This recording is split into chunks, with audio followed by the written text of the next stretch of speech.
Hi friends, இன்றைக்கி புரட்டாசி மகாலய அமாவாசையை முன்னிட்டு நம்ம ஒரு சூப்பரான அன்னதானத்தை கொடுத்துருவோம் அப்படின்னு சொல்லி நம்ம பிளான் பண்ணி நல்ல சுவையான சாம்பார் சாதமும் அப்புறம் சூப்பரான மல்லி சாதமும் தயார் பண்ணி எடுத்துக்கிட்டோம்.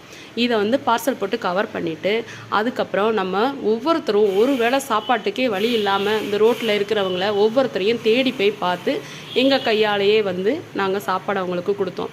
அது பார்க்குறதுக்கு அவ்வளோ சந்தோஷமாக இருந்தது. இந்த வாய்ப்பை கொடுத்த எங்களுடைய சர்க்குரையாவுக்கு ரொம்ப ரொம்ப ரொம்ப ரொம்ப நாங்கள் நன்றியை தெரிவித்துக் கொள்கிறோம். அது மட்டும் இல்லைங்க, சிவகாசியில் நம்ம இயங்கிக்கிட்டு வரோம் திலகராஜ்கிட்ட இருக்கிற நம்ம ஜோதிஸ் பியூட்டி கேரில் உள்ள கஸ்டமர் அனைவருக்கும் என் மனம் நிறைந்த நன்றியை தெரிவித்துக் கொள்கிறேன். அது மட்டும் இல்லை, மதி ஹாஸ்பிட்டல்கிட்ட இருக்கிற நம்ம ஜோதி ஸ்டோர் சார்பாகவும் தான் இன்றைக்கி இந்த அன்னதானம் நடந்தது. இதில் இந்த 2 கடையில் உள்ள எங்கள் கஸ்டமராகி எங்கள் குடும்பத்தில் உள்ள அனைத்து நண்பர்களுக்கும் சார்பாக இந்த உணவு